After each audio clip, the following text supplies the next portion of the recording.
صفحہ نمبر 255، پارہ نمبر 15۔ پارے کا بھی آغاز ہے اور سورت کا بھی آغاز ہے انشاءاللہ العزیز۔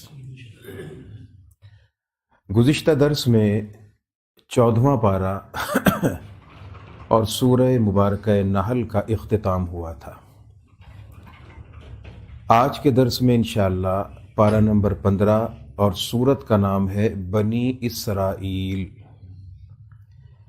اس سورت کے دو نام ہیں، ایک مشہور نام جو عام طور پہ لکھا ہوا نظر آ رہا ہے، اور ایک نام اس کا وہ ہے جو زیادہ طور پر استعمال نہیں ہوتا مگر وہ بھی اس کا نام ہے، اور وہ ہے سورۃ الاسراء۔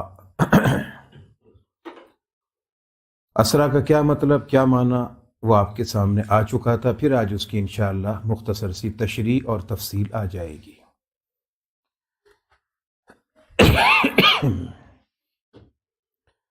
سورت بنی اسرائیل کا وہ سورۃ النحل کا جو اختتام تھا وہ اس پیغام پر تھا کہ اے محمد صلی اللہ علیہ وسلم آپ صبر کیجئے، اور صبر کا پیغام اللہ کریم نے ارشاد فرمایا تھا جنگ احد کے حوالے سے۔ حضور اکرم صلی اللہ علیہ وسلم کے عزیز ترین چچا جناب حضرت امیر حمزہ رضی اللہ تعالی عنہ، ان کی بڑی بے دردی سے جو شہادت کا مرحلہ تھا وہ آپ سب لوگوں کے سامنے ہے۔ ہر مسلمان اس دردناک اور المناک شہادت کے واقعے سے آشنا اور واقف ہے کہ کس طرح سے ان کے جسم کے 52 ٹکڑے کیے گئے، ہاتھوں پیروں کو علیحدہ کیا گیا، اور ظلم بالائے ظلم یہ تھا کہ نہ صرف یہ کہ اس زمانے میں بھی اس چیز کو برا سمجھا جاتا تھا اور لوگ اس کو برا سمجھتے تھے، ان کی شہادت کے بعد جو ان کا بے جان جسم تھا اس میں آنکھوں کو، ناک کو، کانوں کو کاٹ کر ٹکڑے ٹکڑے کر کے علیحدہ کیا گیا۔ اور نہ صرف یہ کہ بلکہ اس زمانے کے اندر بھی جس چیز کو لوگ انتہائی برا اور معیوب سمجھا کرتے تھے، ان کے جسم کو بے لباس کر کے ان کی شرمگاہ تک کو کاٹا گیا، ان کے سینے مبارک کو چاک کیا گیا، اس میں سے دل کو نکالا گیا، اور اس کے ساتھ بھی انتہائی توہین آمیز معاملہ کیا گیا۔ ان تمام تر دردناک حالات و واقعات کو دیکھ کر حضور پر نور صلی اللہ علیہ وسلم جب ان کے جنازے کے اوپر تشریف لائے تو نبی علیہ السلام نے قسم کھا کر کہا کہ میں جب تک 70 لوگوں کے ساتھ یہ سلوک نہیں کر لیتا میں چین سے نہیں بیٹھوں گا۔ بات ختم ہو گئی، وقت گزرتا گیا۔ اس کے بعد اللہ تبارک و تعالیٰ کی بارگاہ سے پیغام آیا، اور وہ پیغام یہ تھا کہ وَإِنْ عَاقَبْتُمْ فَعَاقِبُوا بِمِثْلِ مَا عُوقِبْتُمْ بِهِ، اگر تم نے بدلہ لینا ہو تو اتنا لو جتنا تم کو ستایا گیا ہے۔ یعنی تمہارا بھی اگر ایک بندہ قتل ہوا تو تم بھی بدلے میں ایک ہی کا بدلہ لے سکتے ہو، ایک کے بدلے میں 70 کا انتقام نہیں لے سکتے۔ اور اے میرے پیارے نبی صلی اللہ علیہ وسلم، آپ کی شان تو بہت بلند و بالا ہے، آپ کائنات کے لیے، دو جہان کے لیے رحمت عالمین ہیں، تو آپ کی شان اور آپ کا اسوہ اور طریقہ تو یہ کہ آپ معاف فرما دیجئے، صبر کر لیجئے، اور صبر کر لیجئے، یہ تو بہت ہی اونچی شان، اونچا مقام ہے۔ اس آیت کے نزول کے بعد حضور پر نور صلی اللہ علیہ وسلم نے جو قسم کھائی تھی اس کا کفارہ ادا کر دیا، اور جو قاتلین حمزہ تھے ان سب کو معاف فرما دیا۔ اور آپ جانتے ہیں کہ حضرت حمزہ کو جس شخص نے نیزہ مار کے نشانہ لگا کے شہید کیا تھا ان کا نام تھا وحشی بن حرب۔ جس وقت یہ کام کیا تھا وہ اسلام سے بہت دور تھے، وقت گزرتا رہا گزرتا رہا گزرتا رہا، فتح مکہ کا موقع آتا ہے، نبی مکرم صلی اللہ علیہ وسلم کی بارگاہ میں وہ پہنچتے ہیں، حضور علیہ السلام کے ہاں سے ان کو معافی کا پیغام ملتا ہے، مگر اس معافی کے ساتھ ساتھ حضور علیہ السلام کی طرف سے ایک ہدایت بھی ملتی ہے، اور وہ ہدایت یہ تھی کہ میرے سامنے چہرہ لے کے مت آنا، اس لیے کہ ٹھیک ہے معافی تلافی جو ہونا تھا سو ہو گیا، مگر تمہاری شکل دیکھ کر مجھے اپنے چچا کے وہ جسم کے 52 ٹکڑے یاد آ جاتے ہیں۔ ممکن ہے کہ کہیں زبان سے کوئی خدا نہ خواستہ ایسا جملہ نہ نکل جائے کہ نبی کی زبان سے جملہ نکلے گا امتی کا ویسے بیڑا غرق ہو جائے گا۔ تو وہ شخص جو تھا وہ بیچارہ کونے میں بیٹھ کر چپکے سے روتا تھا، چپکے روتا تھا کہ میں نے اسلام تو قبول کر لیا، اللہ نے توفیق دے دی، مگر مجھ سے جو گناہ سرزد ہوا وہ گناہ بڑا خطرناک گناہ ہے۔ وہ نیزہ جس نیزے سے اس نے امیر حمزہ کو شہید کیا تھا وہ اس نے نکالا ہوا تھا، اور میں نے آپ کو بتا بھی دیا تھا کہ وہ شخص ایک ماہر نشانہ باز تھا، افریقہ کا رہنے والا تھا۔ افریقہ کے جنگلات کے رہنے والے لوگ جو ہوتے ہیں ویسے ہی وہ نشانہ بازی اور ان چیزوں کے ماہر ہوتے ہیں۔ تو وہ شخص کہتے ہیں کہ میرے ہاتھوں سے کئی لوگ قتل ہوئے اور میں نے نشانہ بازی کی، انسانوں پر بھی جانوروں پر بھی، مگر کسی کے بھی سینے کی ہڈی اتنی مضبوط نہ تھی جتنی حمزہ کی تھی، اس واسطے کہ میں نے جب ان کے سینے پہ نیزہ مارا اور اس سینے کے نیزے کو نکالنا چاہا تو ہڈی تو ٹوٹی نہیں مگر میرا لوہے کا نیزہ ٹیڑھا ہو گیا تھا میرا۔ یہ اس شخص کا اپنا بیان ہے۔ نبی علیہ السلام نے فرمایا کہ بھی ایمان قبول ہے، معافی تلافی ہے، مگر اپنے آپ کو تھوڑا سا دور رکھا کرو مجھ سے۔ اب وہ چپکے سے کونے میں بیٹھ کر روتا رہتا تھا اور یہی کہتا تھا کہ میں اس نیزے کا قرض ادا کروں گا، اس نیزے سے جو گناہ سرزد ہوا ہے میں اس گناہ کا قرض ادا کروں گا۔ اور پھر اس نے وہ قرض ادا کیا۔ آپ نے یقیناً ایک شخص کا نام سنا ہوگا جس کا نام تھا مسیلمہ کذاب۔ یہ وہ بد نصیب شخص تھا جس نے حضور علیہ السلام کے دور میں آپ کی حیات مبارکہ میں نبوت کا دعویٰ کر دیا تھا، اور حضور کے پاس اس نے ایک پیغام بھیجا تھا اور خط لکھ کر بھیجا اس نے کہ میں اور تم آپس میں کمپرومائز کر لیتے ہیں، تم بڑے رسول بن جاؤ میں چھوٹا بن جاتا ہوں، اور کچھ علاقہ تم اپنے پاس رکھ لو، کچھ میں اپنے پاس رکھ لیتا ہوں۔ وہ جس طرح سے ایک سیاسی اصول اور ضابطہ ہوتا ہے اس کے مطابق اس نے کہا کچھ لو اور کچھ دو۔ اس کے جواب میں جو نبی علیہ السلام نے اسے خط لکھوایا تھا اس میں حضور علیہ السلام نے اس کو یہ لفظ دیا تھا جو اس کے نام کے ساتھ بولے جاتے ہیں، مسیلمہ کذاب۔ کذاب کا معنی سب سے بڑا جھوٹا۔ نبی علیہ السلام نے اس کے خط کے جواب میں لکھا تھا من محمد الرسول الی مسیلمہ الکذاب۔ یہ خط ہے اللہ کے سچے نبی محمد کی طرف سے سب سے بڑے جھوٹے مسیلمہ کی طرف۔ اب وہ شخص جو وحشی بن حرب جس نے امیر حمزہ کو قتل کیا تھا، شہید کیا تھا، اور نبی علیہ السلام نے فرمایا کہ بھائی ذرا پیچھے رہا کرو، اور وہ چپکے سے اس نیزے کو پکڑ کے روتا بھی رہتا تھا کہ میں اس نیزے کا قرض ادا کروں گا۔ مسیلمہ کذاب کو جس شخص نے قتل کیا اور جس نیزے سے قتل کیا، یاد رکھیے گا یہ وحشی بن حرب نے اپنی زندگی کے جتنے گناہ اور پاپ تھے سارے دھو کے صاف کر دیے۔ جس نیزے سے امیر حمزہ کو شہید کیا تھا اسی نیزے سے اس شخص نے مسیلمہ کذاب کو قتل کیا، جھوٹے نبوت کا دعویٰ کرنے والے کو، اور اللہ کی بارگاہ میں کہا کہ اللہ تو گواہ ہو جا کہ آج میں نے اس نیزے کا قرض ادا کر دیا ہے۔ میرے سینے پر، میرے ذہن پر اور دل پر جو بوجھ تھا میں نے آج اس کو اتارنے کی کوشش کی ہے کہ رسول خدا کے ایک چہیتے اور لاڈلے کو میں نے اس کے ذریعے قتل کیا تھا، آج میں نے رسول خدا کے ایک دشمن کو اس کے ذریعے ہلاک کر کے اس نیزے کے قرض کو ادا کر دیا ہے۔ تو اللہ کے پاک نبی صلی اللہ علیہ وسلم کو اللہ نے کہا کہ صبر کیجئے، اور صبر کے بارے میں آپ نے کئی مقامات پر یہ پڑھ لیا کہ صبر کے بدلے میں اللہ کہتا ہے کہ ان اللہ مع الصابرین، اللہ صبر کرنے والوں کے ساتھ ہوتا ہے۔ صبر ہے ایک امتحان، اور امتحان کے بعد ہے انعام۔ 14ویں پارے کے آخر میں اللہ نے کہا کہ اے میرے پاک نبی صلی اللہ علیہ وسلم صبر کیجئے، اس لیے کہ پروردگار عالم ہوتا ہے ان کے ساتھ جو اللہ سے ڈرتے ہیں اور نیکی کا کام کرتے ہیں۔ 14ویں پارے کے اختتام پر پروردگار نے دعوت صبر عطا فرمائی کہ صبر کرو، صبر کے بدلے میں میری معیت اور صحبت تمہیں ملے گی، میری سنگت اور میرا تعلق تم کو ملے گا۔ صبر دونوں پاروں کے دونوں صورتوں کے بیچ میں ربط اور تعلق کیا ہے ذہن میں رکھیے گا۔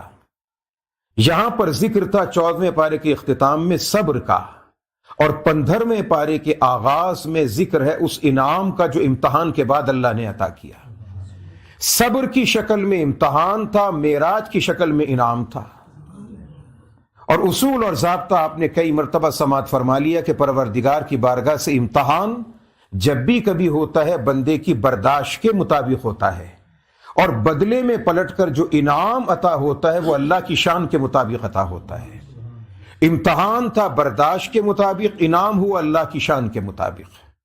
اب یہ جو صبر کا مرحلہ چلا یہ آقا علیہ السلام کی حیات طیبہ کے اندر لگاتار چلتا رہا، لگاتار چلا۔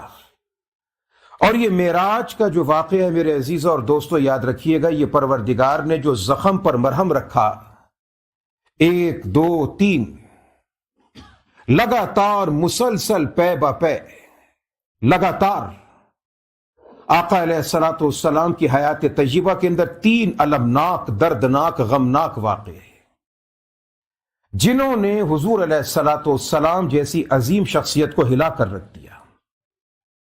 آپ سیرت کا، سنت کا، حضور کی زندگی کا جب مطالعہ کریں گے انشاءاللہ، کبھی آپ کو موقع ملے کریں اس کو، چھوٹی بڑی کسی بھی کتاب کی شکل میں، بارہا آپ سے عرض کرتا ہوں، اس میں آپ کو حضور کی زندگی کا ایک پورا چیپٹر ملے گا۔ ایک سال کا نام ہے عام الحزن۔ حزن کہتے ہیں عربی کے اندر غم کو، عام الحزن۔ حزن کا معنی ہوتا ہے غم، یعنی وہ پورا کا پورا سال حضور کی زندگی کا جو چیپٹر ہے وہ غم سے، دکھ سے، درد سے اس کا نام رکھ دیا گیا۔ وہ کون سا چیپٹر تھا، وہ کون سا سال تھا جس کا نام عام الحزن قرار دیا گیا کہ یہ غم کا سال ہے، یہ دکھ کا، درد کا اور کرب کا سال ہے۔ لگاتار ایک ہفتے کے وقفے سے حضور کو اتنے بڑے بڑے 2 زخم لگے کہ ہل کر اندر سے حضور علیہ السلام کا جو یوں سمجھ لیں کہ ایک زندگی چلنے کا جو انداز تھا وہ سارا کا سارا اتل پتھل ہو کر رہ گیا۔ سب سے پہلی چیز تو یہ کہ نبی مکرم صلی اللہ علیہ وسلم کی ازواج مطہرات، یاد رکھیے گا اس بات کو، لوگ اعتراض کرتے ہیں، سوال کرتے ہیں، ہمارا نوجوان سوشل میڈیا کے ذریعے ان سوالات، اعتراضات کو سنتا ہے اور ذہن میں بہت سارے اعتراضات کے کیلوں کو پال کر لگا کر بیٹھ جاتا ہے کہ جناب یہ اللہ کا نبی تھا، یہ کیسا نبی تھا کہ اتنی شادیاں کی، اتنے نکاح کیے، فلاں کیا فلاں کیا۔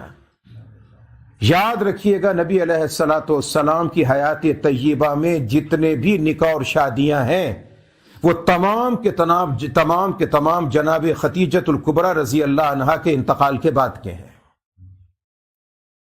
جناب خدیجۃ الکبریٰ کا انتقال اور حضور کی زندگی کے ساتھ ان کا جو تعلق رہا وہ سب سے طویل رہا،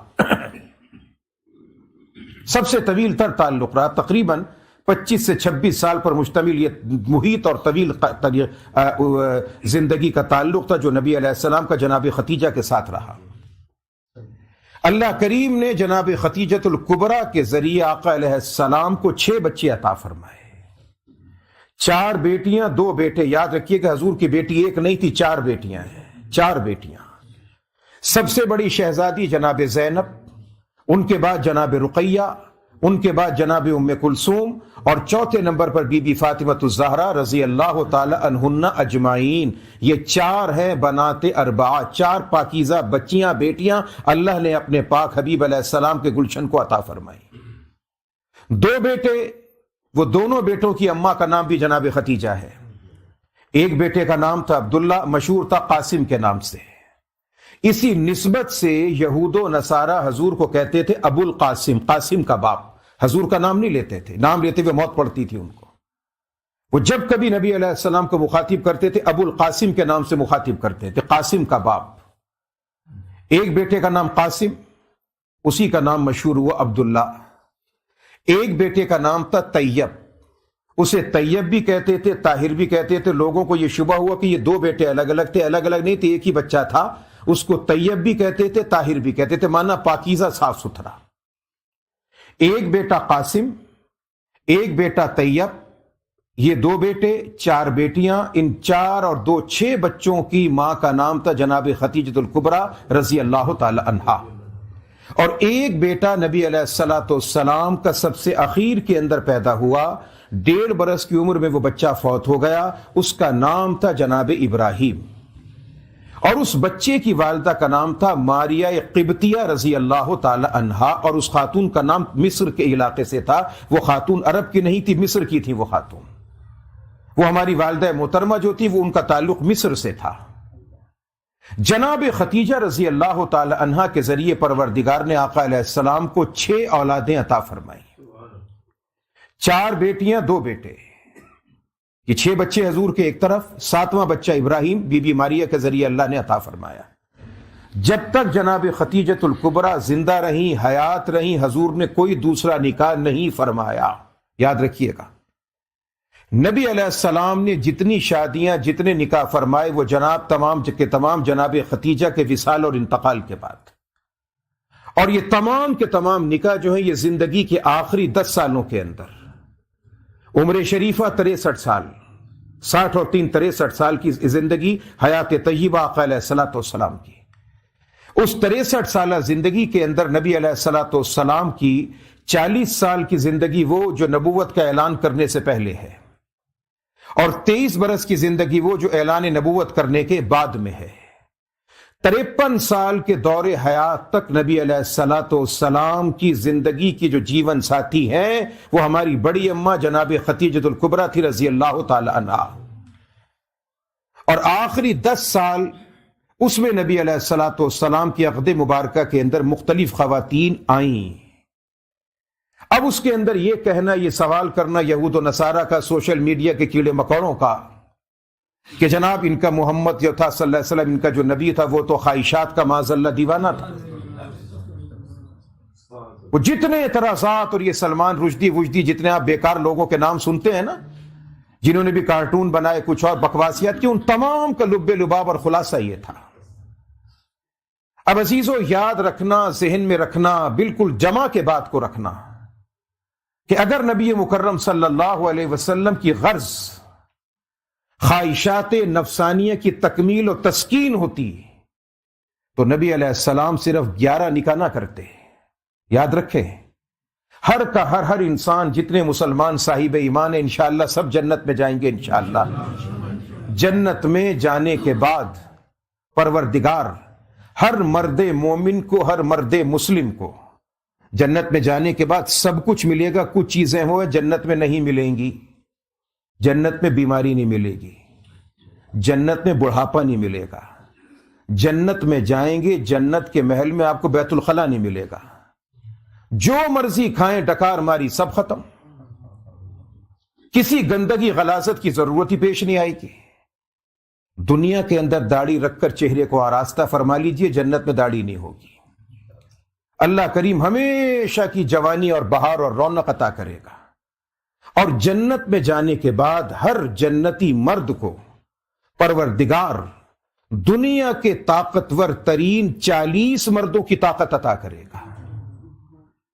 جو دنیا کے اندر ایک طاقتور ترین، ایک بالکل جوان توانا تندرست آدمی ہوتا ہے، ایک مرد ہوتا ہے، ان 40 مردوں کی طاقت پروردگار ایک بندہ مومن کو عطا کرے گا. اب یہ تو عظمت اور یہ تو نعمت ہے جو اللہ تعالیٰ حضور کے صدقے میں امتیوں کو عطا کرے گا.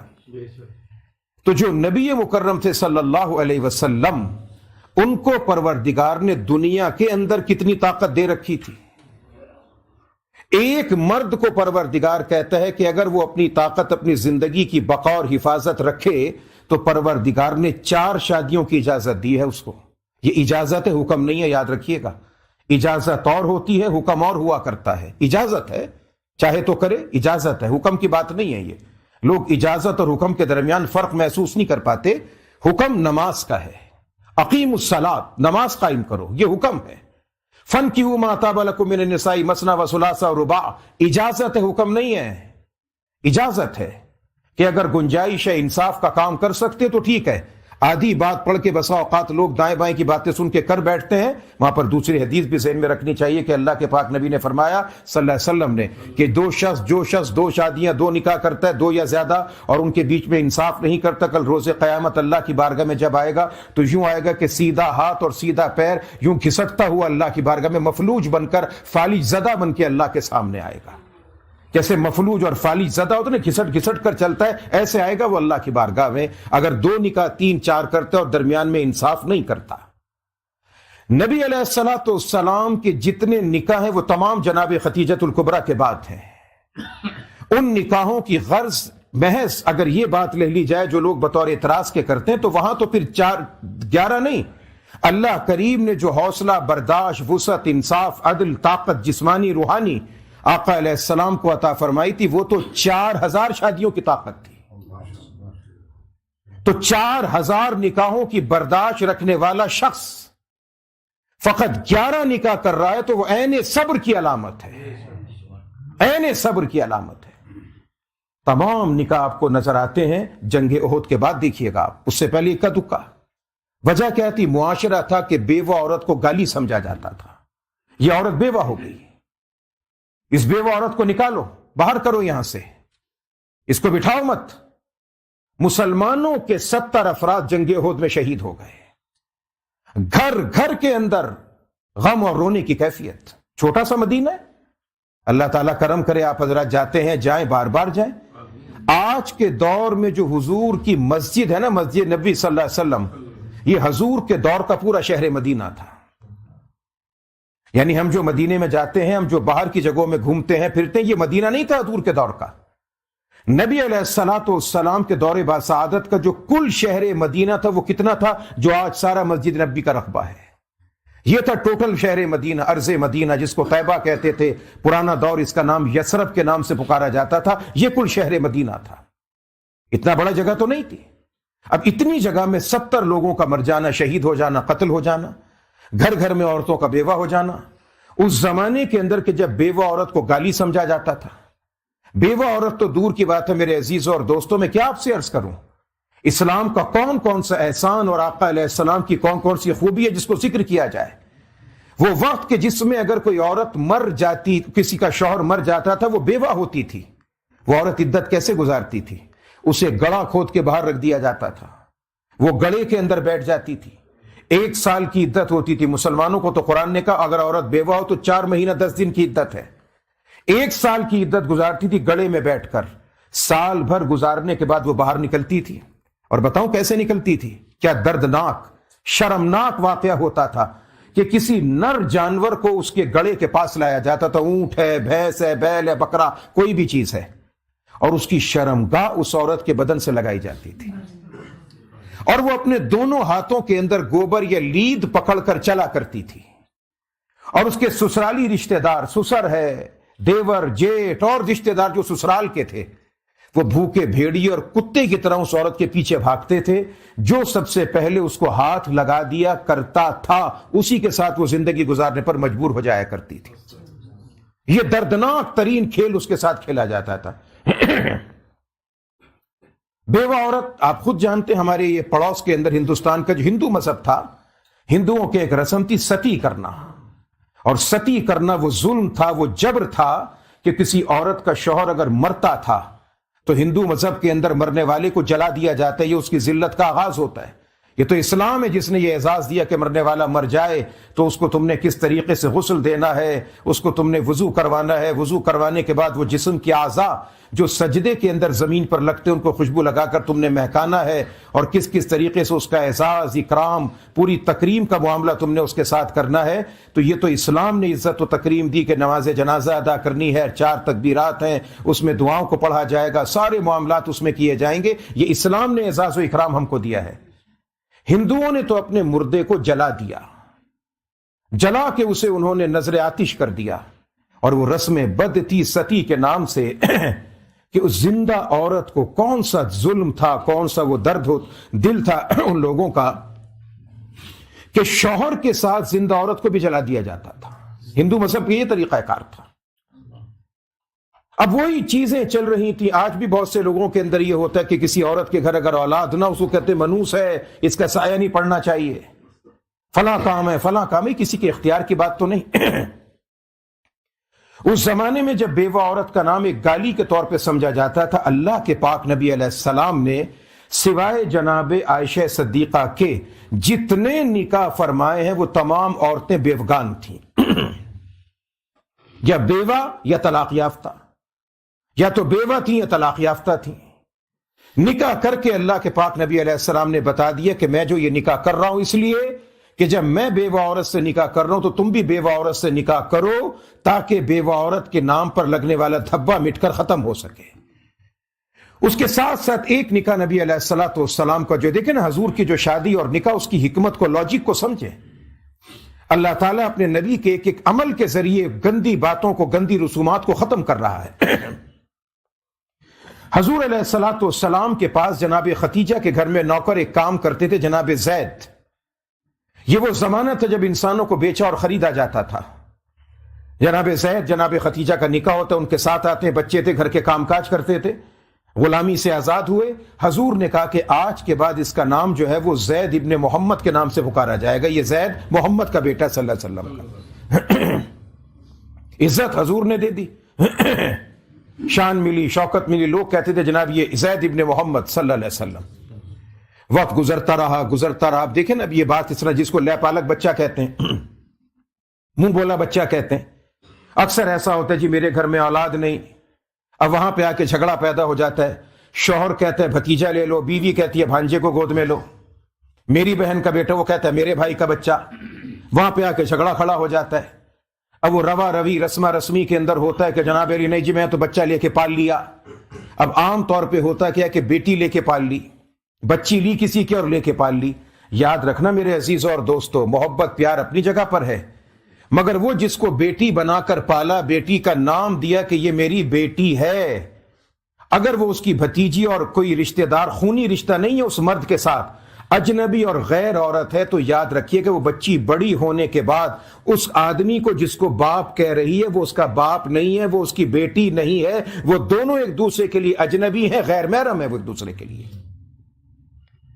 اسی طرح سے کوئی بچہ، بیٹا، اس کو اگر بچہ بنا کے لے پالک طور پہ پال لیا کہ یہ میرا بیٹا ہے، اور وہ اس عورت کا محرم رشتہ دار نہ تھا، اس کا بھتیجا اور بھانجا نہ تھا، اجنبی تھا، تو یاد رکھیے گا کہ وہ عورت اور وہ بچہ اگر بڑے ہو جاتے ہیں ایک دوسرے کے لیے اجنبی ہیں، غیر محرم ہے، پردہ کرنا ضروری اور لازمی ہوگا۔ منہ کہنے سے بیٹا نہیں ہو جاتا، منہ کے کہنے سے کوئی کسی کے ماں باپ نہیں بن جایا کرتا، رشتہ جو حقیقی ہوتا ہے وہی باقی اور برقرار رہا کرتا ہے۔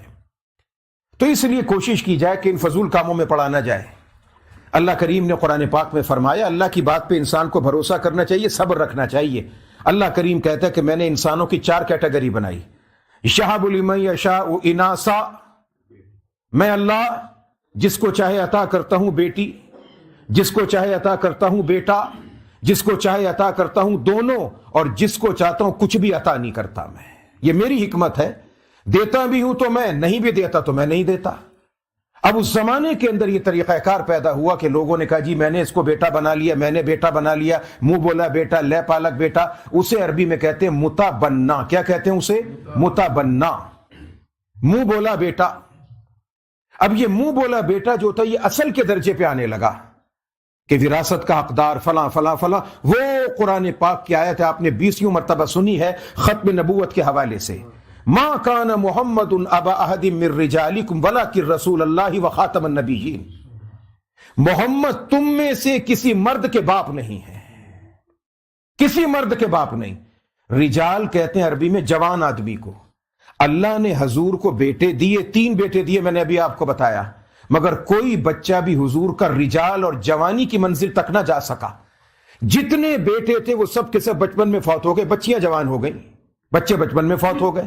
اس واسطے کہ حضور کا بیٹا اگر بڑا ہوتا تو 2 حال سے خالی نہ تھا، یا تو پروردگار نبی بناتا یا نبی نہ بناتا۔ اگر نبی نہ بنائے تو بھی حضور کی شان گھٹتی ہے کہ ابراہیم نبی، ابراہیم کا بیٹا نبی، پوتا نبی، پڑپوتا نبی، اور نبیوں کا امام محمد اس کا بیٹا بھی نبی نہ بن سکے۔ اگر نبی بناتے ختم نبوت باقی نہ رہتی۔ اس واسطے پروردگار نے بیٹے دے بھی دیے، لے بھی لیے، کہ اولاد کی نعمت عطا کر دی، بیٹے بھی دے دیے، بیٹیاں بھی عطا کر دی، مگر بیٹے بچپن میں بلا لیے اپنے پاس تاکہ نہ یہ جوان ہو اور نہ نبوت کا مسئلہ پیش آ سکے، ختم نبوت باقی رہے، برقرار رہے۔ اب جب یہ آیت اتری کہ ما کان محمد ابا احد من رجالکم، محمد تم میں سے کسی مرد کے باپ نہیں، کیا مطلب؟ یعنی اولاد وہی ہے جو تخمی نسلی صلبی اولاد ہے۔ منہ بولا بیٹا بیٹی، اس کی عزت وقار ہے، مگر نہ اس کا نسب میں حصہ ہے، نہ خون اور دودھ کا رشتہ ہے اس کے ساتھ۔ اب جب یہ بات ہو گئی اب یہ حضور نے ان کو تو پہلے اپنا بیٹا بنا رکھا تھا، دنیا کہتی تھی زید ابن محمد یہ محمد کا بیٹا ہے۔ حضور نے ان کی شادی کروائی اپنی سگی پھپھی کی بیٹی جناب زینب کے ساتھ رضی اللہ تعالی عنہا، حضور کی پھپھی کی بیٹی ہے، یاد رکھیے گا۔ اب جو حضور کی پھپھی کی بیٹی ہے وہ جناب عبد المطلب کی کون لگی؟ نواسی۔ حضور ہیں عبد المطلب کے پوتے اور وہ زینب تھی عبد المطلب کی نواسی، اور جناب عبد المطلب جو تھے یہ تھے مکے کے سردار، یہ تھے کعبے کے متولی، خانہ کعبہ کی چابی ان کے اس کا نظام صفائی کا ان کے پاس، زمزم کا کنواں ان کے پاس، سارا کا سارا جو سسٹم تھا وہ بیت اللہ کا کس کے پاس تھا؟ حضور کے دادا کے پاس تھا، خاص طور پہ زمزم کے پانی کے نگران یہ۔ اور میں نے آپ کو بتا دیا، آپ کے سامنے بات تاریخ کی آ چکی کہ حضور کے دادا نے زمزم کی کتنی بڑی قیمت ادا کی تھی، کتنا بڑا مول تھا جو حضور کے دادا نے زمزم کا عطا کیا تھا۔ زمزم غائب ہو گیا، زمزم گم، نظر نہیں آتا، لوگ حیران ہو رہے ہیں کہ زمزم کا کنواں کہاں چلا گیا۔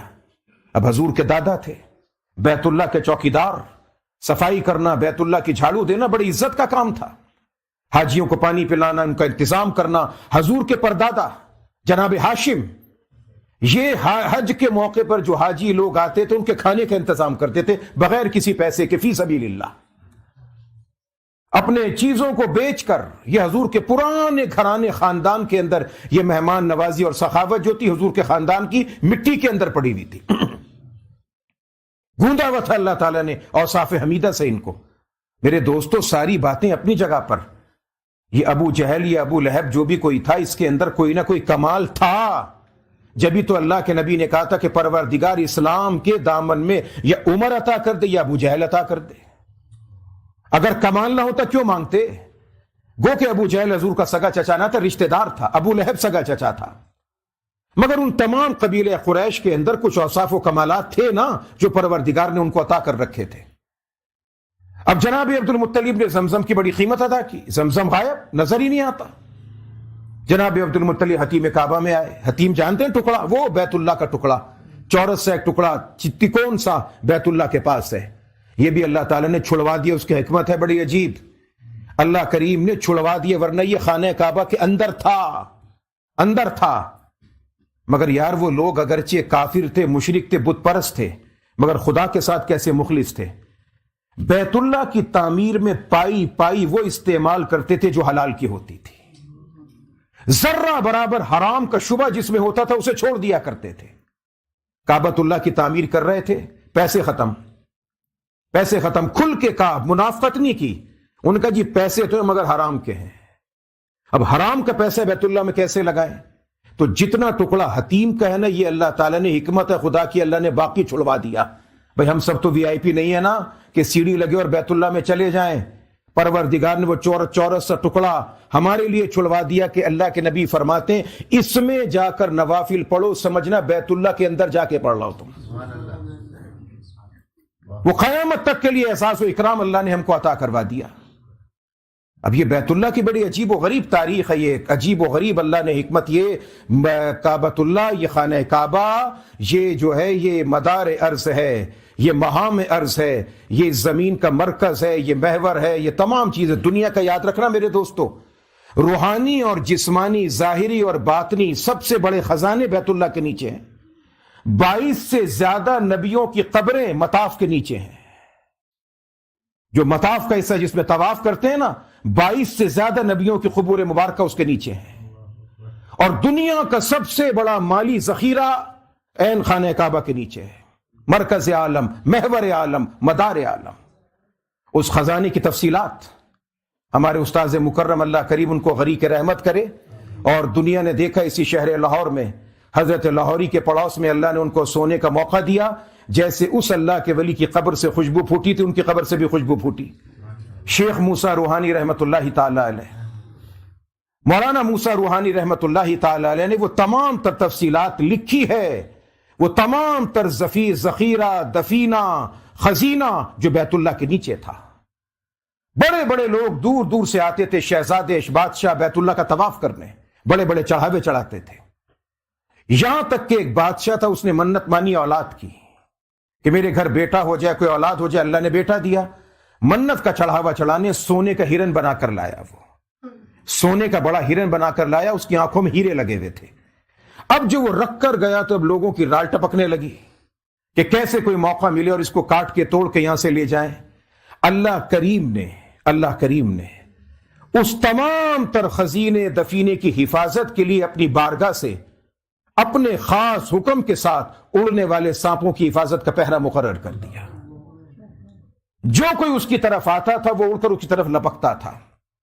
جب لوگوں کو زیادہ اس کی طرف میلان ہوا اور وہ بیت اللہ کی توہین کا معاملہ ہونے لگا، وہ جتنا کچھ ذخیرہ دفینہ خزینہ جو دنیا کا مال و دولت تھا وہ سارا بیت اللہ کے نیچے چلا گیا، سب چلا گیا، سب کا سب وہاں پہ ختم ہو گیا، سب کا سب دفن ہو گیا۔ اسی طرح سے زمزم کا پانی غائب، نظر ہی نہیں آتا۔ بڑی قیمت دی حضور کے دادا نے، بڑی قیمت ادا کی ہے۔ اب دیکھا ادھر دیکھا، جو کوئی بھی آتا ہے، عبد المطلب پانی نہیں مل رہا، زمزم کدھر؟ عبد المطلب پانی کہاں ہے؟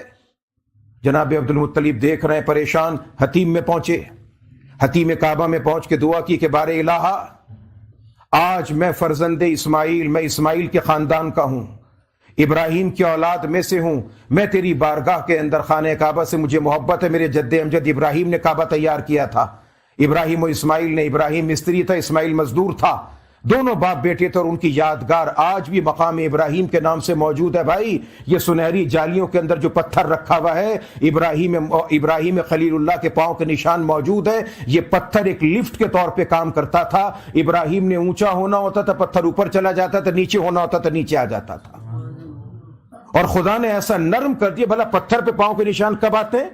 اللہ نے فوم کی طرح سے نرم کر دیا اپنے خلیل کے لیے پتھر کو کہ آج تک اس کے پیر کے نشان اس پتھر پہ موجود ہیں، آج بھی سب موجود ہیں۔ یہ علامت ہے اس بات کی کہ ابراہیم مستری تھا، اسماعیل مزدور تھا۔ بیت اللہ تیار ہوا، عبد المطلب نے کہا کہ بار الہ، میں ابراہیم و اسماعیل کی نسل سے تعلق رکھتا ہوں، میں تیرے دربار میں دعا کر رہا ہوں کہ اے میرے مولا، یہ بیت اللہ جو گم ہو گیا، اس بیت اللہ کو ظاہر کر۔ تو نے اپنے کرم سے مجھے 11 بیٹے عطا کیے ہیں، جو سب سے حسین و جمیل بیٹا ہوگا تیرے نام پہ ذبح کر دوں گا۔ کہہ بیٹھے بات ادا کر دی۔ اللہ کی حکمت، اللہ کی شان۔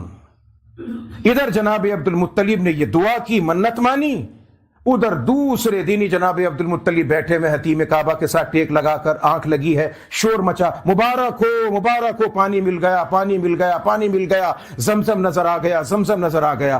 شور مچا، لوگ جا رہے ہیں، کوئی پانی پی رہا ہے، سر پہ لگاتا ہے، آنکھ پہ لگاتا ہے، سینے پر لگاتا ہے، اس کی تعظیم و تکریم کا معاملہ ہو رہا ہے۔ اللہ کے نبی فرماتے ماء زمزم لما شرب لہ، یہ زمزم کا پانی فقط پانی مت سمجھنا، اس کو جس نیت سے پیو گے خدا وہ تم کو عطا کرے گا۔ علم مانگو گے تو علم عطا کرے گا، شفا مانگو گے شفا عطا کرے گا، اللہ سے مانگو کہ زبان کی روانی وہ عطا کرے گا، دماغ کی جولانی عطا کرے گا، علم کی روانی عطا کرے گا، پروردگار سے جو مانگو گے اللہ تم کو عطا کرے گا۔ ماء زمزم لما شرب لہ، یہ وہ پانی ہے جس نیت سے پیو گے اللہ تم کو عطا کر دے گا۔ اس لیے کہ فقط اسے پانی سمجھ کر نہ پینا، سرکار کا جھوٹا سمجھ کے پینا۔ ہاں، فتح مکہ کے موقع پر نبی علیہ حجت الوداع کے موقع پر نبی علیہ السلام نے، حضور کی طاقت جلالت کا عالم کیا تھا، نلکا کھول کے پانی نہیں آتا تھا۔ پرانے ساتھیوں سے پوچھیں جو گاؤں کے اندر کنویں کا ڈول کھینچا کرتے تھے، کتنا وزنی ہوتا ہے کنویں کا ڈول کھینچنا، اس کو اٹھانا، اس کی چرخی کو چلانا۔ نبی علیہ السلام اکیلا تقریباً 25 کلو پانی کا ڈول تھا، اکیلے ہاتھ سے کھینچا، پکڑا اور سیر ہو کے پیا۔ نبی علیہ السلام فرماتے منافق کبھی زمزم سیر ہو کے نہیں پیتا، اور مومن کبھی زمزم سے سیر ہوتا نہیں، اس کو تمنا رہتی ہے کہ اللہ تعالیٰ مجھے زمزم عطا فرما دے۔ حضور علیہ السلام نے کھڑے ہو کے پانی پیا، زور سے خوب اچھے طریقے سے نوش فرمایا۔ صحابہ کرام سارے کے سارے کھڑے تھے۔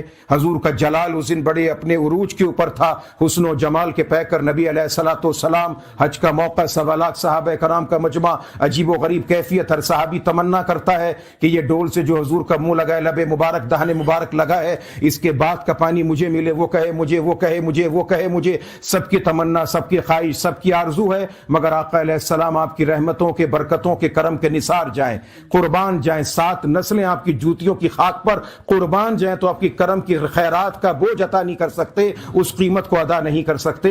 نبی علیہ السلام نے پانی مبارک نوش فرمایا زمزم کا، اور جتنا پانی باقی بچا وہ سارا کنویں کے اندر واپس ڈال دیا، تاکہ قیامت تک کا آنے والا مسلمان اس برکت سے فیض یاب ہو جائے اور یہ سمجھ کر پیے کہ یہ زمزم کا پانی نہیں پی رہا، اپنے نبی کا جھوٹا پانی پی رہا ہوں۔ قیامت تک کے لیے وہ زمزم کا پانی جاری و ساری ہے سرکار کے لبھائے مبارکہ کے تصدق و تفضل سے۔ نبی علیہ الصلوۃ والسلام کا زمزم، شور مچا، عبد المطلب زمزم نکل آیا۔ عبد المطلب بھی اٹھے، جلدی سے گئے، زمزم پیا، آنکھوں پہ لگایا، سر پہ لگایا، سینے پہ لگایا، بڑے خوش، سارے مکے میں خوشی ہے۔ چلو جی خوشی تو ہو گئی، دن گزرا، رات آئی، جناب عبد المطلب لیٹے ہیں، پھر آواز عبد المطلب وعدہ یاد ہے؟ وعدہ یاد ہے تمہیں؟ گھبرا کے اٹھے، گھبرا کے اٹھے۔ ابراہیم کا خاندان تھا، ابراہیم کا بیٹا تھا، کیسے وعدے کو بھول جاتے؟ اٹھے، اٹھ کے گئے، جا کے اپنے بیٹوں پہ نظر دوڑائی۔ حضور کے جتنے ابا سمیت چاچا تایا تھے نا، حسن کے، جمال کے، کمال کے پیکر تھے، لمبے تڑنگے، چٹے گورے، سرخ و سفید، مردانہ وجاہت کے علمبردار، آنکھ، ناک، قد، بت، بال، کھال ایسی کہ بالکل لگے کسی تصویر بنا کے رکھی ہے۔ نبی علیہ السلام کو حلیہ شریفہ علی مرتضیٰ کہتے رضی اللہ تعالیٰ عنہ۔ صرف ایک بات عرض کر دوں، فرماتے ہیں حضور کی گردن مبارک، گردن مبارک، اب اندازہ لگائیں، دیکھیں یہ تو انسان کے اختیار کی بات نہیں نا۔ آپ نے اکثر دیکھا ہو کہ گردن کالی ہو جاتی ہے، اس پہ کیا کیا کچھ لگایا جاتا ہے۔ حضرت علی کہتے ہیں کہ حضور کی صرف گردن مبارک ایسی تھی کأنہا دمیۃ جید، ایسا لگتا تھا کسی ماہر کاریگر نے گڑیا کی گردن بنا رکھی ہے۔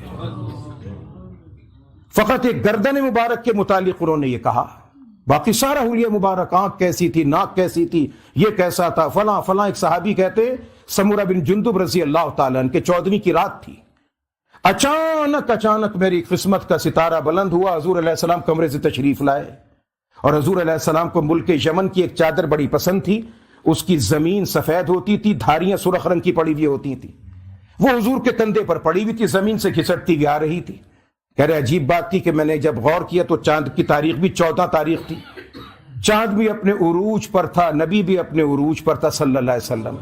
وہ کہتا ہے خدا کی قسم کھا کر کہتا ہوں میں چپ کر کے دیکھتا رہا، کبھی ادھر دیکھتا، کبھی ادھر دیکھتا، کبھی اوپر دیکھتا، کبھی نیچے دیکھتا، کبھی اوپر دیکھتا، کبھی نیچے دیکھتا، 4-5 مرتبہ کبھی آسمان کے چاند کو دیکھا، کبھی آمنہ کے چاند کو دیکھا صلی اللہ علیہ وسلم۔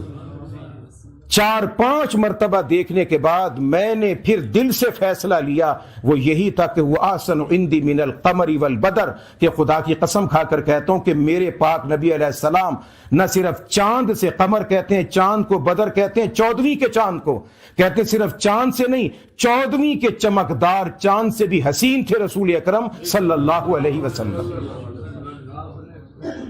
اب یہ حضور کا جو نور نبوت ہے، یہ عبد المطلب کے سارے بچوں میں سے وہ بچہ جس نے امام الانبیاء کا والد بننا تھا اس میں تھا۔ عبد المطلب نے نظر دوڑائی، سب پر نگاہ دوڑائی، نگاہ ٹھہری کس پر؟ عبداللہ پر۔ کیوں؟ اس لیے کہ حضور علیہ السلام کے ابا جان جب تک ان کا نکاح بی بی آمنہ کے ساتھ نہیں ہوا تھا، یاد رکھنا یہ معتبر تاریخ بتاتی ہے، جب تک جناب عبداللہ کا نکاح بی بی آمنہ کے ساتھ نہیں ہوا تھا، اس وقت تک عبداللہ کے چہرے پر ایک نور چمکا کرتا تھا جو اندھیری رات میں بھی لائٹنگ چھوڑا کرتا تھا۔ بی بی آمنہ سے نکاح ہوا، اللہ کا کرم ہوا، اللہ کی امانت عبداللہ کے جسم سے آمنہ کی امانت گاہ میں منتقل ہو گئی، اور جیسے ہی نبی علیہ الصلوۃ والسلام یہ کائنات کا امین آمنہ کی امانت گاہ میں منتقل ہو گیا تو عبداللہ کے چہرے کا نور آمنہ کے چہرے پر پھٹکنے لگا تھا، ان کے چہرے پر نظر آتا تھا۔ سب سے حسین بچوں کے اندر، سب بچوں میں حسین کون؟ حضور کے ابا عبداللہ۔ عبد المطلب کو بات یاد آ گئی کہ اللہ تو مجھے زمزم دلوا دے، میں ابراہیم و اسماعیل کی یاد تازہ کر دوں گا، اپنے سب سے حسین بچے کو ذبح کروں گا تیرے نام پر۔ نظر دوڑائی، عبداللہ پہ نظر پڑی، آ جاؤ عبداللہ، آ جاؤ عبداللہ، تفصیلات کا وقت نہیں، تفصیلات کا وقت نہیں، بہت لمبی چوڑی اس میں حضور کی پھپھی کے ساتھ بحث و مباحثہ ہوتا رہا، بالآخر 100 اونٹوں کے اوپر آ کر بات طے پا جاتی ہے، قرآن اندازی ہوتی ہے، 100 اونٹوں کو ذبح کر دیا جاتا ہے، پرچیاں ڈالی جاتی ہیں، اور حضور کی پھپھی جو ہے وہ اپنا سارا کچھ بیچ کر، بڑی بہن سارا کچھ بیچ کر چھوٹے بھائی کو بچا لیتی ہے۔ باپ اور بیٹی کی اور بیٹے کی محبت اور اللہ کا تعلق تھا، یہ سارا معاملہ بیچ میں چلتا رہا، اور 100 اونٹوں کی پرچی پر بات ختم ہو جاتی ہے، 100 اونٹوں کو ذبح کر دیا جاتا ہے، جناب عبداللہ بچ جاتے ہیں، اور نبی علیہ الصلوۃ والسلام تمام زندگی کبھی کبھار بڑے فخر کے ساتھ، بڑی اپنی بلندی کے ساتھ فرماتے تھے کہ لوگوں، میں کوئی عام شخص نہیں، انا ابن الذبیحین، میں 2 ذبیحوں کا بیٹا ہوں، ایک اسماعیل کا، ایک عبداللہ کا، جن دونوں کو اللہ کے نام پر ذبح کرنے کے لیے پیش کیا گیا تھا۔ عبد المطلب نے زمزم کی بڑی قیمت ادا کی، بڑی بھاری قیمت ادا کی عبد المطلب نے، بار بار وہ تو حضور کی پھپھی تھی صفیہ رضی اللہ تعالیٰ عنہ، وہ رکاوٹ بن کے آ جاتی تھی، ابا جان پرچی ڈالتے ہیں، ابا جان قرآن اندازی کرتے ہیں، کبھی 50 اونٹ، کبھی 70، کبھی 80، کبھی 90، یہاں تک کہ جناب حضور کی پھپھی نے سارا اپنا سرمایہ سب بیچا کھوچا، زمین کو بیچا، 100 اونٹوں کو جمع کیا، 100 اونٹوں کی قیمت کی پرچی ڈالی گئی، قرآن اندازی ہوتی ہے 7 مرتبہ، اور 7 مرتبہ نام نکلتا ہے اونٹ کا، عبداللہ کی جان بچ جاتی ہے۔ یہ قیمت ادا کی جناب عبد المطلب نے، زمزم کی قیمت ادا کی ہے۔ میرے عزیزوں اور دوستو، اس حرم کعبہ کے اندر ایک پانی تو وہ تھا جو زمزم کا نکلا اور ختم ہو گیا، ایک پانی وہ تھا جو نکلا اور آدھے گھنٹے میں ختم ہوا، پھر نہیں نکلا، وہ یہ بھی ذہن میں رکھ لینا۔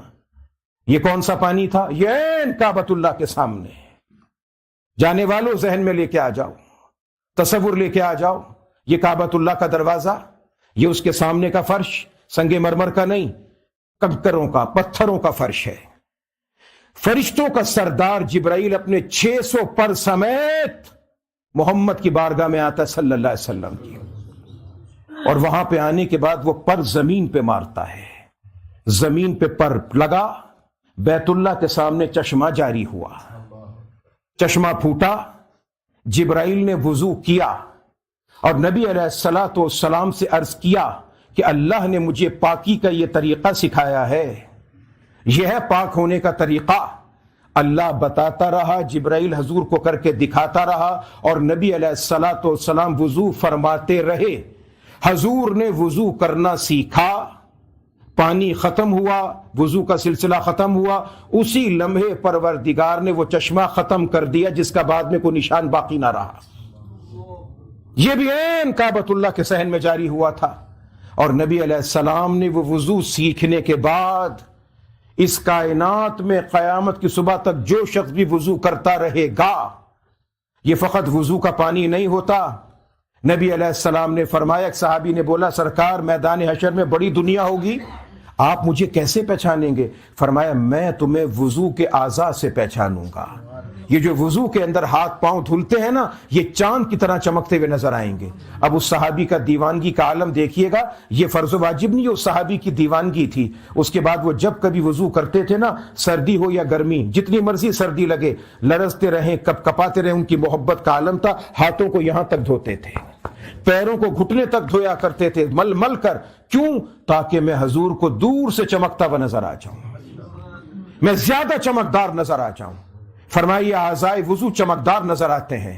نبی علیہ السلام نے فرمایا کہ وضو کر کے مسجد میں جاؤ، جتنے قدم اٹھا کر جاؤ گے، ہر قدم کے اٹھنے پر پروردگار ایک ایک گناہ کو معاف کرتا جائے گا، نیکی کو عطا کرتا جائے گا۔ اور وضو کر کے مسجد میں آ کر نماز پڑھو گے، تم سمجھے کہ تم نے نماز عشاء پڑھی، مغرب پڑھی، عصر پڑھی، ظہر پڑھی، فجر پڑھی، جمعہ پڑھا۔ فرمایا جب نکل کر باہر نکلو گے، اللہ فرشتوں سے فرمائے گا اس کے کھاتے میں لکھ دو نماز بھی ادا کی ہے اور ایک مقبول عمرے کا ثواب بھی میں نے اس کو عطا کر دیا ہے۔ وضو کرنے کی برکت سے خدا فرشتوں کا پہرا دائیں بائیں لگا دیتا ہے، وضو کرنے کی برکت سے پروردگار آخری وقت میں کلمہ عطا کر دیتا ہے، وضو کرنے کی برکت سے، باوضو رہنے کی برکت سے پروردگار دل کو ایمانیات پر، ایمان و اسلامیات پر قرار دیتا ہے، چہرے کو وقار دیتا ہے، خطرناک جان لیوا امراض سے بچا لیتا ہے، اور اللہ کریم مرنے سے پہلے کسی وقت میں حضور کا دیدار بھی عطا کر دیتا ہے۔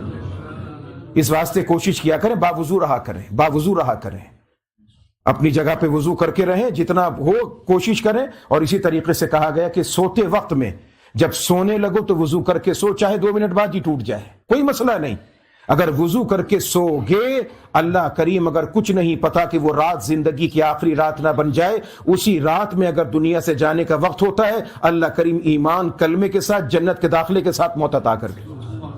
حضور نے وضو سیکھا، اور کائنات میں قیامت کی صبح تک جو شخص بھی وضو کرتا رہے گا، وہ کھاتا کھلے گا، وہ بینک کا اکاؤنٹ کھلا ہوا ہے اماں جان بڑی اماں کے کھاتے میں۔ حضور نے جبرائیل سے اس وضو کے طریقے کو سیکھا، اور حضور سے سب سے پہلے جس نے وضو کرنا سیکھا وہ تھی جناب خدیجہ الکبریٰ رضی اللہ تعالیٰ عنہا۔ ان کے ذریعے سب کو بعد میں پتا چلا، ایک اماں کے ذریعے اللہ نے وضو عطا کیا، بڑی اماں کے ذریعے، ہاں، اور چھوٹی اماں کے ذریعے خدا نے تیمم عطا کر دیا۔ بڑی اماں خدیجہ، ان سے اللہ نے وضو عطا کر دیا۔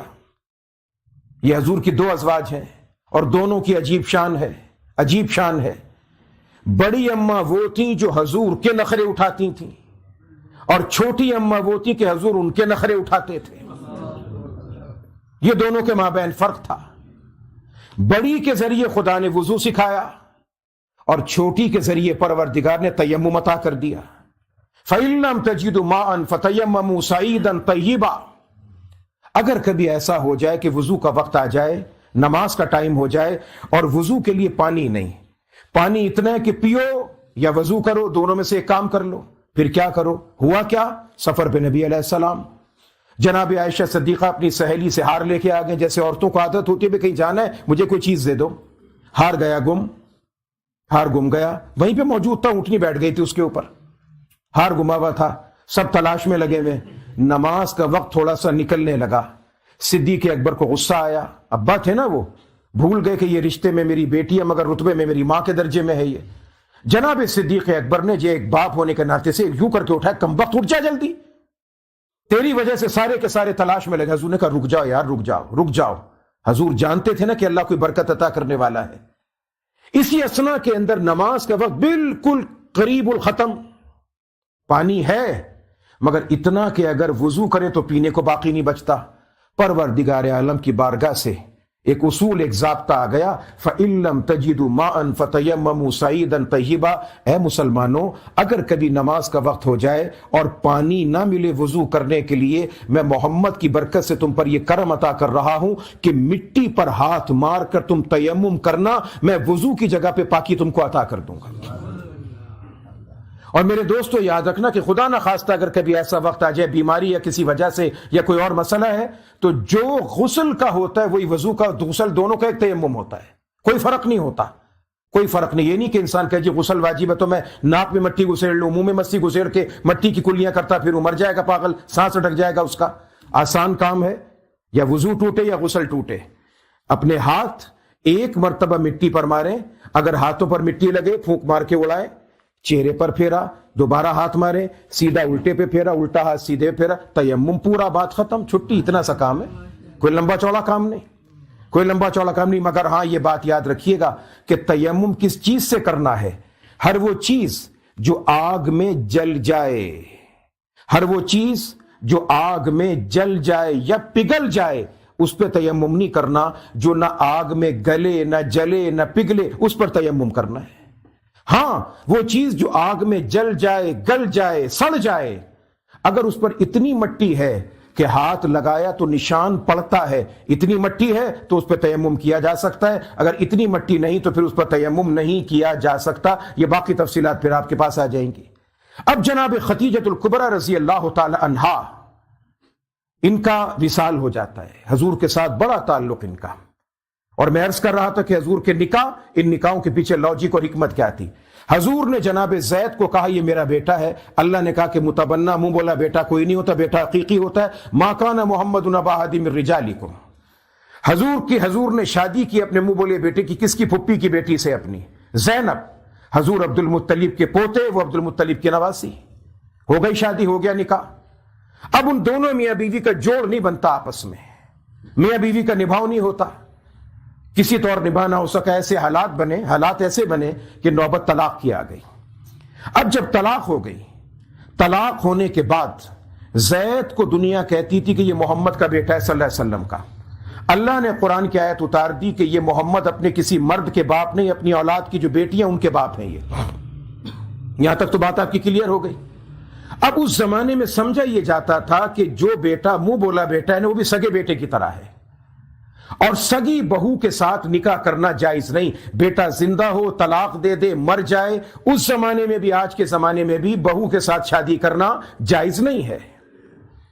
اب جناب زینب حضور کی پھپھی کی بیٹی، زید اور زینب کی طلاق ہو گئی، ان دونوں کی جدائی ہو گئی، علیحدگی ہو گئی، طلاق ہو گئی، عدت گزر گئی. ادھر سے قرآن کی آیت اتر گئی کہ محمد کسی مرد کے باپ نہیں، اپنی اولاد کے باپ ہیں. اللہ کے حکم سے، اللہ کے مشورے سے نبی علیہ السلام نے جناب زینب سے نکاح کر لیا، اور لوگوں کے اندر یہ بات مشہور ہو گئی کہ رو دیکھو یہ خود کو اللہ کا نبی کہتا ہے بہو سے نکاح کر لیا، بہو سے نکاح کر لیا، بہو سے نکاح کر لیے، الٹی سیدھی باتیں کرنے لگے. اللہ تبارک و تعالیٰ نے قرآن کی آیتیں اتار کر بتا دیا کہ یہ رسم میں نے ختم کرنی تھی، اس بات کو واضح کرنا تھا کہ اولاد وہی ہوتی ہے جو نسبی، تخمی، صلبی اولاد ہوا کرتی ہے، منہ بولے بچے بچی کی حیثیت حقیقی طور پر نہیں ہوا کرتی. اس بات کو کلیئر کرنے کے لیے اللہ کے نبی نے نکاح فرمایا. تو حضور کے جو نکاح تھے ان کے پیچھے کوئی لاجک تھی. نبی علیہ السلام کی سب سے دلگزار، حضور کی غمگسار زوجہ مکرمہ جناب خدیجۃ الکبریٰ کا انتقال اور وصال ہو جاتا ہے. اور میں آپ کو کئی مرتبہ بتا چکا کہ حضور حضرت خدیجہ کے انتقال کے بعد بھی کبھی بھولے نہیں تھے. اگر گھر میں چھوٹا سا بکرا بھی ذبح ہوتا تھا نا، حضور حصے لگواتے تھے. یہ 2 پائے خدیجہ کی بہن کو بھیج کے آؤ، یہ گردن کا گوشت خدیجہ کے بھائی کو پسند ہے اسے دے کر آؤ. ایسے ایسے سارا سلسلہ ہوتا تھا. جناب عائشہ کہتی ہے میں نے ایک دفعہ کہا کہ حضرت، عورت تھی نا میں، میرے اندر ایک جلن آئی. میں نے کہا حضرت اتنی مدت گزر گئے ان بڑی بیوی کو مرے ہوئے، آپ ان کو اب تک یاد کرتے ہیں؟ فرمایا کہ عائشہ میں اسے کیوں یاد نہ کروں جس کے ذریعے میرے اللہ نے مجھے بیٹے بھی عطا کیے، بیٹیاں بھی عطا کی. جس نے میرے گھر کو رونق عطا کی میں کیسے اسے یاد نہ کروں. جناب خدیجہ کا انتقال، حضور علیہ الصلوۃ والسلام کی طبیعت پہ ملال. 1 ہفتہ گزرتا ہے. ہفتہ گزرنے کے بعد نبی علیہ السلام کے غم گسار چچا، دیکھیں اسلام کلمہ تھا نہیں پڑھا وہ تھا الگ معاملہ، مگر ہم نے اپنے بڑوں سے، اپنے اساتذہ سے سنا کہ جب کبھی بھی ان کا نام لینا ہے تو عزت کے ساتھ لینا ہے، اس لیے کہ ان کی بے عزتی کرنے سے حضور کو تکلیف دینا مقصود ہے. جناب ابو طالب، خواجہ ابو طالب ہر موقع پر حضور کے ساتھ موجود. حضرت اقدس صوفی سرور صاحب رحمۃ اللہ تعالی علیہ، ہمارے استاذ بخاری، آپ میں سے جس کسی نے دیکھا ہے بخوبی وہ جانتا ہے کہ جو ہم کہتے ہیں نا، سنتے ہیں اللہ کے نبی نے فرمایا کہ اللہ کا ولی وہ ہوتا ہے اذا رؤوا ذکر اللہ، اللہ کا ولی وہ ہوتا ہے اسے دیکھو تو اللہ یاد آ جاتا ہے، اس کا چہرہ دیکھ کے اللہ یاد ہے. حضرت صوفی صاحب ایسے ہی تھے، ایسے ہی تھے. اور حضرت صوفی صاحب رحمۃ اللہ تعالی علیہ نے 12 مرتبہ فرمایا جب کبھی ابو طالب کا نام آ جائے خالی مت لینا، یا تو کہنا جناب ابو طالب یا کہنا خواجہ ابو طالب، اس لیے کہ ان کے نام کے ساتھ بے عزتی، بے ادبی کا معاملہ کرنا حضور کو تکلیف دیتا ہے. سمجھانے کے لیے بات کہہ دینا کہ ٹھیک ہے کلمہ نہیں پڑھا تھا ایک الگ بات ہے، اس میں بحث نہیں پڑھنا مت تم زیادہ، یہ فرمایا انہوں نے. ادھر جناب خدیجہ کا انتقال، ادھر ہفتے بھر کے بعد جناب ابو طالب کا انتقال. ایک تو چچا غم گسار کا مرنا، کلمے کے بغیر مرنا، یہ اور تکلیف کا باعث. ان تمام زخمی دلوں کے ساتھ حضور کا ایک بڑا دردناک سفر ہے. لوگ کہتے ہیں نا دل بہل جائے تو چلے جاؤ، مری چلے جاؤ، کاغان ناران چلے جاؤ. عرب کے علاقے میں طائف کا علاقہ تھا، ٹھنڈا علاقہ. حضور نے زید کو پکڑا، وہاں چلے گئے. پتہ ہی نہیں تھا کہ وہاں جانے کے بعد یہ بدسلوکی کا معاملہ ہوگا. نبی علیہ السلام نے فرمایا لوگوں کہہ دو کہ اللہ ایک ہے، اللہ ایک ہے، اس کو مانو. ادھر کہا، ادھر پتھروں کی بارش. زید بچہ ہے، کبھی کھڑا ہوتا ہے، کبھی چہرے پہ پتھر، کبھی ہاتھ پہ پتھر، کبھی سینے پہ پتھر. جب یہ تھک گیا زید، یہ بیچارے بیٹھ گئے. اب حضور کے سامنے ڈھال کوئی نہیں، پتھر ہیں اور میرے اور آپ کے نبی ہیں صلی اللہ علیہ وسلم. ہم کو تو کلمہ ملا نا بغیر محنت کے، وراثتی طور پر. حضور علیہ السلام نے کلمے کی قیمت ادا کی ہے. گلے میں پھولوں کے ہار نہیں، استقبال نہیں، چھانٹ چھانٹ کے تاک تاک کے پتھر نوکدار تھے اور کائنات کے امام کے بدن پہ لگ رہے تھے. نبی علیہ السلام فرماتے میں تھک کر بیٹھ گیا، تھکنے کے بعد دل چاہا کہ جوتی اتار دوں، جوتی اتاری تو جوتی اتر نہ سکی، کیونکہ بدن کا لہو نکل کر جوتی اور پیر کے تلوے میں اتنا جم چکا تھا کہ جب جوتی کو اتارا تو پاؤں کی کھال چڑھ کر کے اتر رہی تھی۔ اسی کیفیت میں بیٹھے رسول اکرم صلی اللہ علیہ وسلم، طائف کے لونٹے لباڑے اوباش آئے اور آ کر حضور کی بغلوں میں ہاتھ دیا اور بغلوں میں ہاتھ دے کر کہا بلا تیرا خدا کہاں پر ہے، کہاں ہے وہ، تو جس کو کہتا ہے کہ وہ رب ہے کائنات کا، بلا کدھر ہے؟ نبی علیہ الصلوۃ والسلام نے اس وقت میں آسمان کی جانب نگاہ کی اور نگاہ کرنے کے بعد عرض کی کہ باری الہ، یہ جو کچھ بھی ہے تیری محبت میں محمد کر رہا ہے، اللہ تو بتا کہ تم مجھ سے اب بھی راضی ہے کہ نہیں ہے، میرے مولا اگر تو راضی ہے تو کوئی غم نہیں ہے، اگر راضی نہیں تو بتا کہ محمد اور کیا تیری بارگاہ میں پیش کرے، یہ زخمی بدن، یہ لہو جسم، یہ سب تیری بارگاہ میں ہے۔ ختیجہ کا انتقال، ابو طالب کا وصال، طائف کے سفر کا دردناک واقعہ، اب وہاں سے چلے حضور علیہ الصلوۃ والسلام، این وقت ہے، زخمی جسم، غمزدہ دل، دکھی پریشان بدن، انسانوں نے انکار کر دیا، اللہ تیری شان کے قربان جائے، صبر کیا، خدا انعام عطا کر رہا ہے۔ فجر کی نماز کا وقت ہے، معراج ابھی ہوئی نہیں، اور یاد رکھنا میرے دوستوں، معراج کے ہونے سے پہلے 3 نمازیں مسلمان پڑھتے تھے، تہجد کی نماز، فجر کی نماز اور عصر کی نماز۔ نماز فجر کا وقت ہے، ایک امام ایک مقتدی، زخمی دل، اور امام کون؟ نبیوں کا امام۔ اور قرآن کے اندر سے سورت کون سی چنی؟ زخمی دل ہے، پتھروں کی برسات، مصطفیٰ کا لہو لہان جسم ہے، اور سورت وہ چنی کہ جس میں 32 مرتبہ خدا کہتا ہے فَبِأَيِّ آلَاءِ رَبِّكُمَا تُكَذِّبَانِ، دسترخوان بچھا کر، پھل فروٹ کھا کر، مرغ مسلم کے نوچیاں بوٹیاں بھنبوڑ کر کہنا فَبِأَيِّ آلَاءِ رَبِّكُمَا تُكَذِّبَانِ بڑا آسان ہے، پتھر کھا کے پڑھنا بڑا مشکل کام ہے۔ پتھر کھا کے زخمی بدن کے ساتھ فجر کا وقت اور مصطفیٰ وہ سورت پڑھتے جس کو اللہ کے نبی نے فرمایا جیسے تمہاری دنیا کی دلہن سجی سوری ہوتی ہے، اللہ نے مجھے قرآن کے اندر ایک دلہن جیسے سجی سوری سورت دی ہے جس کا نام سورت الرحمن ہے۔ ادھر حضور پڑھ رہے ہیں، ادھر انسانوں نے تو برسائے تھے پتھر، آسمان پہ جنات جا رہے تھے، جنات کی ایک پوری پارٹی تھی جو آسمان پہ جا رہی تھی ملک شام کی طرف، وہ جا رہے تھے قُلْ أُوحِيَ إِلَيَّ أَنَّهُ اسْتَمَعَ نَفَرٌ مِّنَ الْجِنِّ فَقَالُوا إِنَّا سَمِعْنَا قُرْآنًا عَجَبًا يَهْدِي إِلَى الرُّشْدِ فَآمَنَّا بِهِ وَلَن نُّشْرِكَ بِرَبِّنَا أَحَدًا۔ پیغمبر گھبراؤ مت، انسانوں نے انکار کیا، میں نے جنات کو قرآن تمہارا سنوا دیا۔ جنات نے قرآن سنا، 7 جنات نے حضور کا قرآن سنا، کھڑے ہو کے فجر کے وقت میں سورۃ الرحمن کی تلاوت سنی۔ فَبِأَيِّ آلَاءِ رَبِّكُمَا تُكَذِّبَانِ کا یہی تو ترجمہ ہے، اے انسانوں اور جنوں تم رب کی کس کس نعمت کا انکار کرو گے؟ جنات سنتے رہے، پہنچے اپنے ملک کے اندر، اور وہاں جانے کے بعد کہا چلو چلو چلو جلدی چلو ہمارے ساتھ، ہم آج ایک عجیب کتاب سن کے آئے ہیں، عجیب قرآن ہے وہ کہ ہم جنوں کا دل بھی پگھل گیا وہ قرآن سننے کے بعد، ہم بھی اپنے اوپر قابو نہ رکھ سکے، آؤ ہمارے ساتھ۔ وہ ایسی کتاب ہے جو ہدایت کرتی ہے اللہ کی توحید کی طرف، شرک سے بچاتی ہے۔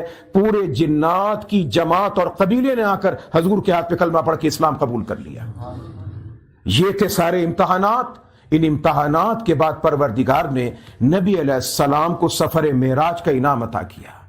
سورہ نحل کے اختتام پر 14ویں پارے کے اختتام پہ اللہ کہتا ہے صبر کرو، اور 15ویں پارے میں اللہ کریم صبر کا انعام عطا کر دیتا ہے۔ تو اس سورت کا نام ہے بنی اسرائیل، ایک نام ہے سورۃ الاسرا۔ اب اس کے مختصر سے حالات سماعت فرما لیجئے گا۔ سورت بنی اسرائیل، اس کی کل آیتوں کی تعداد 111، 111، اب تو یوں سمجھانا پڑے گا نا جی، 111 آیتیں ہیں، اس کے کل رکوع ہیں 12، اس کے کلمات یعنی جڑے جڑے جو جملے اس پوری سورت کے ہیں نا یہ ہیں 1534، 1534، 1534 اس کے جملے ہیں، اور پوری سورت میں جو حروف استعمال ہوئے ان کی تعداد 6400 ہے۔ یہ معجزہ ہے رسول اکرم صلی اللہ علیہ وسلم کا۔ کوئی دنیا کی کتاب نہیں اس کے نقطے شد مت سب کو شمار کیا جائے. آیتیں 111، رکوع 12، کلمات اس کے جملے 1532 اور سارے کے سارے حروف جو صورت میں استعمال ان کی تعداد 6400 حروف ہیں. اس کے دو نام ہیں، ایک ہے بنی اسرائیل اور ایک نام کیا ہے اس کا؟ اسرا. ایک نام بنی اسرائیل ہے، ایک نام ہے سورۃ الاسرا. معراج کا واقعہ یہاں پر ہے، اس کے بعد آگے جا کے تھوڑا سا یہاں پہ آگے بھی سورہ والنجم کے اندر آئے گا 27 پارے میں انشاءاللہ. دوسرا یہاں پر جو سورۃ البنی اسرائیل میں اللہ تعالیٰ ذکر کر رہا ہے نا، وہ سب لوگوں کے لمحہ فکریہ ہے. عالم، حافظ، قاری، داڑھی، ملا، پیر، تعویز، انڈا، گنڈا، ڈنڈا، حاجی، نمازی، قطب الدین، غوث بخش، سارا کچھ ہے. مگر پروردگار کہتا ہے میری عبادت کے بعد تم پر سب سے بڑی ذمہ داری اگر کوئی ہے، وَقَضَىٰ رَبُّكَ أَلَّا تَعْبُدُوا إِلَّا إِيَّاهُ وَبِالْوَالِدَيْنِ إِحْسَانًا إِمَّا يَبْلُغَنَّ عِندَكَ الْكِبَرَ أَحَدُهُمَا أَوْ كِلَاهُمَا فَلَا تَقُل لَّهُمَا أُفٍّ وَلَا تَنْهَرْهُمَا وَقُل لَّهُمَا قَوْلًا كَرِيمًا. یہ اللہ کہہ رہا ہے میری عبادت کے بعد اگر سب سے بڑا حق اس کائنات میں ہے ماں باپ کا ہے. کوئی بات بری لگے تو ذرا درگزر کرنا، برداشت کرنا اور یوں دعا کرنا، رب ارحمہما کما ربیانی صغیرا. اے پروردگار ان بڈھے بڑھیا پر ان کی تھوڑی سی عقل ذرا کمزور ہو گئی ہے، غصہ طبیعت میں چڑچڑاہٹ آ گئی ہے، اے میرے پروردگار اب اس بڑھاپے میں ان پر یوں رحم کرنا جیسے بچپن میں یہ مجھ پہ رحم کیا کرتے تھے. یہ بھی اسی صورت کے اندر موجود آیت طیبہ ہے، مبارکہ آیت مبارکہ ہے. تو بہرحال اس کا یہ ابتدائیہ میں نے آپ کی خدمت میں عرض کر دیا. سورت بنی اسرائیل اس کا نام ہے، دوسرا نام سورۃ الاسرا ہے. اور اسرا کیوں کہتے ہیں یہ انشاءاللہ پھر آپ کو عرض کروں گا تاکہ بات ذہن میں آ جائے کہ حضور کا معراج جسمانی تھا، فقط معراج روحانی نہ تھا. کرم اللہ نے کیا کہ ماہ رجب کے اندر یہ صورت ہماری شروع ہو رہی ہے اور رجب ہی میں اللہ تعالیٰ نے سرکار کو معراج عطا فرمایا تھا. 111 آیتیں ہیں، 12 رکوعات ہیں، 1532 کلمات ہیں اور 6400 اس کے حروف ہیں. اور یہ اس صورت کا مختصر ابتدائی تعارف ہے. اور یہ صورت مکیہ ہے. قرآن کی 2 صورتیں ہوتی ہیں، ایک مکی ایک مدنی. کل صورتوں کی تعداد 114 ہے، ان کے اندر سے 86 صورتیں مکی ہیں، 28 مدنی ہیں. اور میرے دوستو یاد رکھنا کہ مکی اور مدنی کی تقسیم جو ہے یہ تقسیم مکانی نہیں، تقسیم زمانی ہے. مکی سے مراد نہیں کہ مکے میں اتری، مدنی سے مراد نہیں کہ مدینے میں اتری.